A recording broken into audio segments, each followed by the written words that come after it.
And welcome back.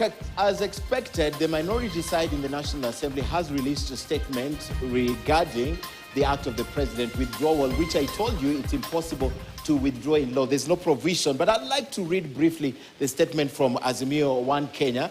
And the statement in part reads that the president has, the Constitution of Kenya 2010 gives the president no powers to withdraw the bill. In fact, it says once passed and forwarded to the president for assent, the House becomes functus official in respect to this bill. But I'd like to read the last part of what Azimio says. To allow the president to now reject the bill via the back door would lead to a constitutional crisis. The horse has bolted from the stable. President Ruto made the bed he must lie in, and Parliament must decline the invitation to be asked to do something clearly extra-constitutional. That is the statement from Azimio One Kenya this evening, following what the president has said. But let's bring a lawyer in this discussion, because Willis Otieno is an advocate of the High Court of Kenya. Willis, good to see you this evening. Is it possible, or translate to us what the president did by telling Kenyans that he has withdrawn this bill in whole? What does that mean?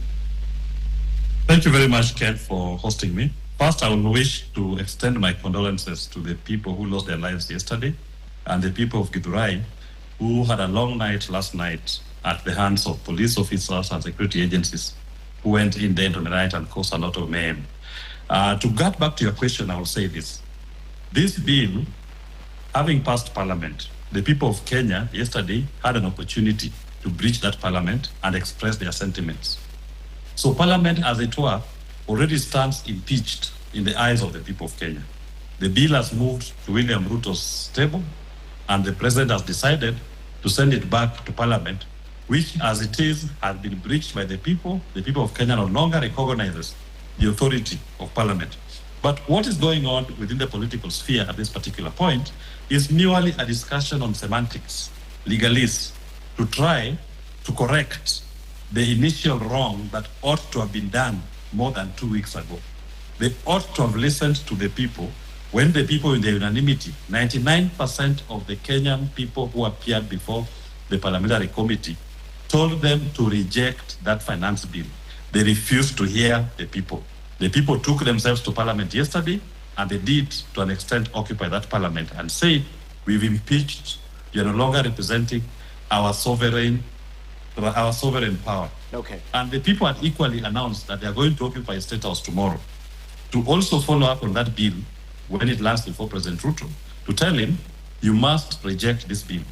But I must say this, those can go on, those conversations can go on. They can find so many ways to deal with that legal quagmire they found themselves in. It is of their own making because of failing to recognize Article 10. If I was sitting in Ruto's stable, I would have simply said, there was no sufficient public participation in this bill as my forwarding memorandum, and the bill as presented to me has not conformed with the provisions of the Constitution. So I reject it in totality. Okay. Or you assent to it, and then immediately Kimani Chungwa does a repealing bill to repeal the entire Finance Act, okay, and send it back to Parliament, so that we can hear those members of Parliament to equally vote, and all of them say no, no, no, no, no. Okay. Until they reach the 2/3 numbers, okay, which will be required. Okay. So what is the way forward? Because we have been told that the bill has been withdrawn in whole. And if this works under Article 115 of the Constitution, Willis, what happens from today? We need a finance law in place. You see, the way Article 115 is framed, it never envisaged withdrawal of the bill in the manner communicated, okay, from Kenya Kwanza. Because Article 115 had envisaged that the president may be having reservations on certain clauses in a bill. But in this particular instance, the people of Kenya, and I want to take us all back to Article 1 of the Constitution. We are going through a very interesting constitutional moment. Don't for a moment think that William Ruto is withdrawing this bill because he wants to. This is a response to the people exercising their Article 1 right of the Constitution. They are exercising their sovereignty directly They have said, we reject. They have not even said withdraw it. They've said, we reject. What is lacking that the political class is struggling with is how to actualize the exercise of the direct sovereignty by the people in the manner that is being done today. Okay. All they need to do is simply refer to Article 1 and say the sovereign, through their exercise of the direct mandate, have declared they reject the finance bill. And that will address all these questions they are starting to grapple with. Okay. If they go back to this parliament, the people already impeached parliament. Members of parliament could not even sit. They were all kicked out by the people. The executive has been promised the occupation tomorrow. He cannot continue holding that bill. He sent it back to that parliament. Okay. The simplest route for me, just say the people in Article 1 have rejected the bill. So we also reject and abandon it. Okay. Normal process. And let me just say this, Ken, Yeah. let me just say this before Yes. I forget, because it's very important that I mention all that for the police officers who suffered in the line of duty trying to oppress the people of Kenya. I send my sympathies to them, and I wish them a quick recovery for following unlawful orders that were sent to them to cause what they did believe in, but they were forced to do just because of the nature of work that they do. Just like Rigathi Gachagua said today, the deputy president, that we should not go after the members of parliament because they were doing what the government wanted them to do. But forget, I'll ask you that as the last question in a minute. Tell me, the normal lawmaking process, when a bill is rejected in parliament, there's a duration it takes. I believe it's 6 months before it can go back to the floor of parliament. Would this apply Yes. in this case? Yes, of course it will apply. What happens is this, is that we already have, because a finance bill normally is an amending legislation. It's a financing legislation, revenue raising legislation. So you'll find that it amends the Income Duty Act, the Income Act, it amends the Value Added Tax Act, it amends the Stamp Duty Act, so many other legislations. So those amendments which were made last year are still in place. Okay. And they can continue Okay. to be enforced. The only thing that changes is the appropriations bill. Okay. The appropriations bill is made for a specific year. Okay. So government must go back to the drawing board and redo its budget and reduce it in a manner that the people have said you can only use this much money from us to finance this budget. Okay. And we saw today there were two press conferences, one from State House, the other one was from Mombasa. Deputy President Rigathi Gachagua. In the eyes of many, things are not right in this government, Willis. I mean, the things the Deputy President said from Mombasa at the back of what the President says and the accusations on the NIS boss that he misadvised the government in terms of the finance bill and the resultant protest. And that's the reason why we find ourselves here, Willis. Your comment? My comment is this. Those two press conferences have confirmed the people of Kenya one thing. We do not have a government.